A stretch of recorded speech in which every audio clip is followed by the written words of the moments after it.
Hello' এতিয়া আহি পালোঁ আমি বক তো কিয় আহিছোঁ কি কাৰণত আহিছোঁ সেইটো মই সকলোক কৈ দিম। মোৰ লগত আছে চান ব্ৰহ্মা আৰু এইটো নিউ ফ্ৰেণ্ড নামটো আকাশ তো আমি এতিয়া সকলোৱে যাম আপোনালোকক দেখুৱাই দিম। মই বাছতে অকণমান টোপনি মাৰি আহিছিলোঁ তাৰমানে যোৱাকালি অলপ ভিডিঅ' এডিট কৰিলোঁ তো এডিট কৰি কেনে মানে অলপ টোপনি পোৱা নাছিলোঁ তো টোপনি মাৰি কেনে আহিলোঁ বাছত কিন্তু কেতিয়া আহি পালোঁ গম পোৱা নাই। বনবাসী ব্লগ বনাইছোঁ তো মই ভিডিঅ'টোৰ তলত ডিছক্ৰিপশ্যনৰ লিংকটো দি দিম তো তাতে আপোনালোকে গৈ কেনে বনবাসীৰ ভিডিঅ'টো আপোনালোকে চাব পাৰিব। আৰু আজি আহিছোঁ আমি বক পাৰ্বতী পূজা তো আজি আপোনালোকে চাই থাকক পাৰ্বতী পূজাৰ যদি ব্লগটো চাব বিচাৰে তো এইটো ভিডিঅ'ত পাই যাবা। আজি হৈছে লাষ্ট তাৰিখ, অহাকালি বহাগ 1 তো প্ৰত্যেক বছৰে মানে লাষ্ট তাৰিখত পূজাটো হয়। যদি আপোনালোকে আহিব বিচাৰে তেতিয়াহ'লে আহিব পাৰে। আমি আহিছোঁ দুধনৈৰ পৰা আপোনাৰ বাছত যদি আহে তেতিয়াহ'লে 40 টকাকৈ আৰু বকলৈকে মানে দুধনৈৰ পৰা বকলৈকে 40 টকাকৈ লাগিব। আৰু ইয়াৰ পৰা এই য'ত মানে পূজা হয় পূজা ঠাইলৈকে 20 টকা না কিবা তেনেকুৱাকৈ ভাড়া লাগে। তো ঠিক আছে, সকলো কথা মই কৈ দিম আপোনালোকক জনাই দিম। তো ভিডিঅ'টো শেষলৈকে চাই থাকক তো সকলো কথা আপোনালোকে গম পাই যাব। এতিয়া আহিলোঁ আমি চাহ দোকানত পেট পূজা আগত কৰি লওঁ, তাৰপিছত যি বাকী কাম আছে এই কামকেইটা কৰি লওঁ। টোপনি লাগি আছিল তো টোপনিৰ নিচাটো ফাটা নাই তো চাহ খাই নিচাটো ফাটাই লওঁ। তাৰপিছত আপোনালোকক ধুনীয়াকৈ মজাকৈ ব্লগ দেখুৱাম। এইটো লাড্ডু, এইটো চাহ, ক'ত ঘূৰি গ'ল ৰে।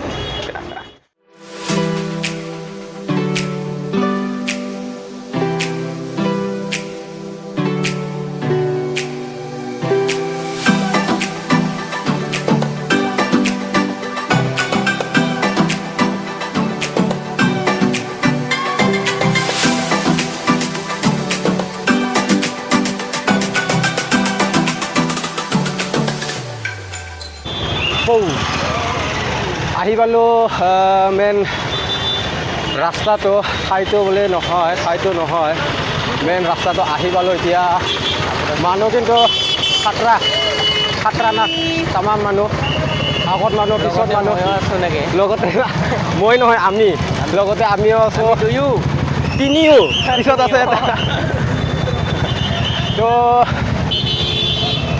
পুৰা গাড়ীৰ জাম। বৰষুণটো কি হয় চাওঁ, যদি বৰষুণটো ভাল হয় তো আপোনালোকক ধুনীয়াকৈ মানে ব্লগটো দেখুৱাব পাৰিম। আৰু যদি বৰষুণটো দিয়ে তেতিয়াহ'লে কি কৰি উপায় নাই, ব্লগটো ইমান ভাল নহ'ব। কিন্তু ঘূৰি ভালেই লাগিব, বৰ্তমান ভালেই লাগি আছে। বৰ্তমান গৰম নহয় ঠাণ্ডা নহয় আৰু পিছফালে আহি আছে ফ্ৰেণ্ড তো যাম লাহে লাহে। তো ঠিক আছে, চাই থকা আপোনালোকে ভিডিঅ'টো যিমান পাৰোঁ ধুনীয়াকৈ দেখুৱাবলৈ চেষ্টা কৰিম। ইয়াৰ পৰা আৰম্ভ মেইন পূজা গেটটো আছে সিফালে, অলপ পিছত দেখুৱাই দিম। তো দেখুৱাই দিম কেনেকুৱা অনুভৱ। ইমান লাহে লাহে যে এনাৰ্জি কমি গৈছে নেকি? এনাৰ্জি মানে ভাত খোৱা নাই। হয় নেকি? ভাত খোৱা নাই, ঠিক আছে অলপ পিছত কিবা এটা খুৱাই দিম, টেনশ্যন নাই। তামাম মানুহ পূজাত অহা কথাটো মন্দিৰত দৰ্শন দিব। Hello' friends, welcome back my YouTube channel what's again. সৰু ডাঙৰ ল'ৰা ছোৱালী পুৰুষ আৰু মহিলা কমিটি সকলোকে মই স্বাগতম জনাইছোঁ মোৰ ইউটিউব চেনেললৈ। তো আজি আমি আহি পাইছোঁ বক পাৰ্বতী পূজা। তো এই পাৰ্বতী পূজাত কেনেকুৱা ধৰণৰ পূজা হয় আৰু কিমান মানুহ গোট খায় আৰু কেতিয়া হয় তো সমস্ত আপোনালোকক জনাই দিব চেষ্টা কৰিম। তো এই ভিডিঅ'টো শেষলৈকে চাবলৈ চেষ্টা কৰক। তো ঠিক আছে, আজিৰ ভ্লগটো আৰম্ভ কৰোঁ।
এতিয়া যাম খটখটি বনাই দিছে দুটা এইটো হ'ব আহিব পাৰে আৰু এইটো উঠিব পাৰে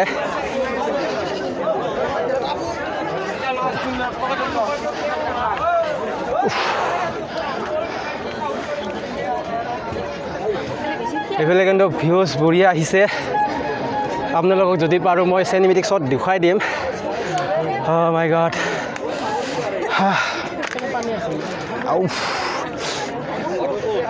এইটো তলৰটো গোটেই পাথৰ আৰু যিটো মেইন মন্দিৰ তো এইটোৱে হৈ চাগে আৰু ইফালে হৈছে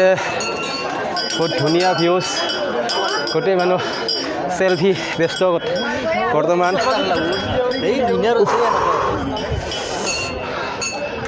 মজা হাৱা এনাৰ্জি নাই আমি অলপ মন্দিৰ দৰ্শন কৰোঁ তেতিয়ালৈকে আপোনালোকে চিনেমেটিক শ্বট চাওক এনাৰ্জি একদম জিৰ'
হাই আমি আহি পালোঁ এতিয়া একদম ওপৰত যেটো মেইন মন্দিৰ সেই মন্দিৰত আহি পালোঁ আৰু ওপৰত আহি কেনে এনেকুৱা মানে ধুনীয়া ভিউজ এইপিনে চাওক কেনেকুৱা লাগিছে নিশ্চয় ভাল লাগিছে আৰু ইয়াত বৰ্তমান জবৰদস্ত হাৱা চলি আছে প্ৰায় এসি বুলি ক'ব লাগিব এসিতকেও কিনিলে নাপায় এইটো বিনামূলীয়া কিনিলে নাপায় তো ইয়াত অলপমান আমি হাৱা খাই এনজয় কৰি আছোঁ আৰু এই ভিউজবোৰ বহুত এনাৰ্জি কিন্তু এটা কথা অলপমান বেয়া লাগিছে এইটো দেখিছেনে আপোনালোকে এই লেতেৰাবিলাক যদি তেওঁলোকে অকণমান মানে নজৰ দিলে হয় বা তাৰ প্ৰতি এটা কিবা এটা চাফাকৈ ৰখা বা ডাষ্টবিন কিবা তেনেকুৱা ব্যৱহাৰ কৰিলে হয় তেতিয়া আকৌ তাতকৈ আৰু বহুত ভাল লাগিলে হয় কিন্তু এই লেতেৰাবোৰকে দেখি মানে এই দৃশ্যবোৰ দেখাৰ পিছত এই লেতেৰাবোৰৰ কাৰণে অলপমান সৌন্দৰ্যটো কম হোৱাৰ যেন লাগিল আৰু ইপিনে চাওক ইপিনেও লেতেৰা আছে সিপিনেও লেতেৰা আছে লেতেৰাবোৰ বৰ্তমান জ্বলাই আছে পিছত কেনেকুৱা কি চিষ্টেমত তেওঁলোকে চাফা কৰে নে নকৰে সেইটো নাজানো কিন্তু ইয়াতে ডাষ্টবিন যদি ব্যৱহাৰ কৰিলে হয় কিন্তু বহুত ভাল হ'লে হয় তো এইপিনে ভিউজটো চাওক মজা তো আমি ইয়াতে অলপমান হাৱা খাওঁ ৰেষ্ট কৰোঁ বতাহ তাৰপিছত তেতিয়ালৈকে আপোনালোকে বতাহ খাবলৈ আহিছোঁ হাৱা খাবলৈ অহা নাই বতাহ খাবলৈ আছে তামাম চিংৰা মালিক তামাম চিংৰা খাই তো ঠিক আছে আপোনালোকে এনজয় কৰক লোকেশ্যনটো খুব ধুনীয়া হয় ইয়াত যিমানকেইটা দৰ্শক আহে এটা চেলফি নুঠাকে নাযায় চাগে তো যিমানকেইটা আহে গোটেই চেলফি উঠি যায় ভিউজটো খুবেই ধুনীয়া মজা যদি আপোনালোকে আহে তো আহিব পাৰে খুবেই ভাল ভিউজ পাব আৰু এতিয়া বতৰটো খুবেই ভাল ঠাণ্ডা কুল যেতিয়া মই ফাৰ্ষ্ট টাইমত ওপৰত আহিছিলোঁ তেতিয়া গৰমটো বহুত আছিল কিন্তু এতিয়া গৰম নাই আৰু তেতিয়া ফাৰ্ষ্ট টাইম যিটো দেখুৱাই দিছিলোঁ আপোনালোকে এইটো চিৰি উঠিবৰ কাৰণে সেইটো আৰু তলত যাবৰ কাৰণে সেইটোৱে হ'ব চাগে তো যাওঁ লাহে লোকেশ্যনটো ঠিকমতে আপোনালোকক দেখুৱাব নোৱাৰোঁ মানে ক'ব নোৱাৰিলোঁ মই এইটো মেইন বকত আৰু বজাৰৰ পৰা বকৰ পৰা আপোনালোকে যিকোনো দোকানত সুধিলে আপোনালোকৰ লোকেশ্যনটো দেখুৱাই দিব আৰু এই পূজাটো সাধাৰণতে বহাগ 1 অহাকালি হ'ব বহাগ 1 তাৰিখ আৰু লাষ্ট তাৰিখত প্ৰত্যেক বছৰে লাষ্ট তাৰিখত এই পূজাটো হয় আমি গম পোৱা হিচাপে বাকী তেনেকুৱা বেলেগ তাৰিখ সলনি কৰিছে নে সেইটো আমি নাজানো কিন্তু সকলৰ পৰা শুনা পাইছোঁ গম পাইছোঁ আৰু সেই গম পোৱা হিচাপে মানে লাষ্ট তাৰিখত এই পূজাটো কৰা হয় আৰু আমি তেতিয়া ৰাখিছিলোঁ জোতা চেণ্ডেল ইয়াতে 10 rupees 10 টকা মন্দিৰৰ পূজাৰী এজন তো তেওঁৰ পৰা আমি এই পূজাৰ বিষয়ে কিছু কথা জানিব পাৰিম তো তেওঁ আমাক কিছু কথা জনাই দিব এই পূজাৰ বিষয়ে আপুনি অলপমান কৈ দিব নেকি হ'ব মই বিশেষ নাজানো তাৰমানে আমি এই পূজাটো আমি শিৱ পূজা যোনদিনা হয় সেইদিনাৰ পৰা আমি তাতে বাবা শিৱক পূজা কৰা যায় তলত আৰু ইয়াতে আমি বহুত দিন আগৰ পৰা আমি ইয়াতে মা গোসানী পাৰ্বতী আহি ইয়াতে আমাৰ আছে কাৰ্তিক গণপতি আৰু গণেশ গণপতি আৰু মা পাৰ্বতী আৰু তাতে আছে আমাৰ বাবা শিৱ তলত তাত আমি আগে সেৱা এটা কৰি আৰু পূজা চূজা কৰি আমি এই মায়ৰ ওচৰত কাৰ্তিকৰ ওচৰত গণেশৰ ওচৰত আমি প্ৰত্যেক পূৰ্ণিমাহে মানে ইয়াতে ৰাইজে আমি পূজা কৰিব আহোঁ আগে প্ৰথম আমি বাবাক এটা সেৱা লওঁ এই শিৱ বাবাক আমি সেৱা লৈ ইয়াতে আমি আগমন কৰি ইয়াতে আমি আহোঁ তাৰমানে এইখিনিয়ে আমি এই শিৱ পূজাত যেনে শিৱযাত্ৰী তাৰ পৰা কিন্তু আগৰ বিশেষ কথা মখা আমি সেনেকৈ জানা নাই কেনেকৈ হ'ল কিন্তু আমি আগত শুনা পাইছিলোঁ কি আমাৰ এনে থুলমূল কৰি কওঁ আজি আমি এই পূজাখিনি কেনেকৈ হ'ল আগত যেতিয়া মহাদেৱে বোলে এই মা পাৰ্বতীক তেওঁক কান্ধত লৈ দেখে ঘূৰি ফুৰাত তেতিয়া সুদূৰখন চক্ৰ দি তেতিয়া শ্ৰীকৃষ্ণ বোলে কাটি পেলাই দিছিল তাৰপিছত বোলে ইয়াতে কিছুমান অংগ পুৰছে ইয়াতে গোৱালপাৰাত ইয়াতে আমাৰ ইয়াতে আৰু ছয়গাঁৱত আৰু মা কামাখ্যাত সেই তাৰ পৰা মানে এই থানকেইখন জনম হোৱা বুলি আমি শুনা পাইছোঁ এইখিনিয়ে মোৰ ক'ব লগা মানে ইয়াতে যেনেকুৱা আজি মানুহ গোট খাইছে ৰাইজে গোট খাইছে আহি পিনে বছৰত এনেকৈ গোট খোৱা পূজা মানে এনেকৈ ডাঙৰ মেলা কিমানবাৰ পাতে আপোনালোকে বছৰত এবাৰ নে আৰু তাৰমানে আমি বহাগ বিহুত এই বহাগ বিহুত এইটা বছৰে বছৰে হয়তো এবাৰে হয় বাৰে বহাগে গৰু বিহুৰ দিনা এইটো মেলা ডাঙৰ মেলা কিন্তু এনে আমি যিদিনা আমাৰ বাবা তাতে আছে তাত যিদিনা আমি শিৱ পূজা হয় শিৱযাত্ৰী তেতিয়া তাৰ ফিৰাৰ দিনা আমি ইয়াতে এই যজ্ঞ কৰোঁ ইয়াতে হোম চোম কৰোঁ আমি মায়ৰ ইয়াত আহি তাৰপিছত আৰু তাৰপৰা নাই তাৰপিছত আমি প্ৰত্যেক পূৰ্ণিমাহে তাৰমানে আমি ৰাইজে তাতে তাত পূজা কৰি বাবাক সেৱা লৈ আৰু মায়ৰ ইয়াত আমি আহোঁ প্ৰত্যেক পূৰ্ণিমাহত প্ৰত্যেকটো মাহত এনেকুৱা আৰু ইয়ে আৰু আমাৰ ৰাইজ আমাৰ হ'ল 1 নং খাইজা ৰাইজ তো এয়া মন্দিৰৰ পূজাৰীজনে বহুত ধুনীয়াকৈ কথাটো ক'লে এই পূজাৰ বিষয়ে তো আপোনালোকে নিশ্চয় বুজি পালে ইয়াত কেতিয়া পূজা হয় আৰু কেনেকুৱা ধৰণৰ পূজা হয় তো যিমান বাৰু মই আপোনালোকক দেখুৱালোঁ তো চাই থাকোঁ আৰু অলপমান ওপৰৰ পৰা আহি পালোঁ তলত তো এতিয়া ভিডিঅ'টো বেছি আগ নবঢ়াওঁ তো ভিডিঅ'টো এইখিনিলৈকে হ'ব যদি ভিডিঅ'টো ভাল লাগিছে তেতিয়াহ'লে লাইক কৰক আৰু মোৰ চেনেলত যদি প্ৰথমবাৰ আহিছে তেতিয়াহ'লে তো যদি মোৰ চেনেলত প্ৰথমবাৰ আহিছে তেতিয়াহ'লে চেনেলটো ছাবস্ক্ৰাইব কৰি দিয়ক আৰু নেক্সট ভিডিঅ' আহি আছে বিহু মুকলি বিহু দুদিনত যিটো মুকলি বিহু হ'ব সেইটো মই আপোনালোকৰ মাজত ভ্লগৰ জৰিয়তে দেখুৱাব চেষ্টা কৰিম তো যদি মুকলি বিহু চাব বিচাৰে তেতিয়াহ'লে মোৰ চেনেলটো ছাবস্ক্ৰাইব কৰি থওক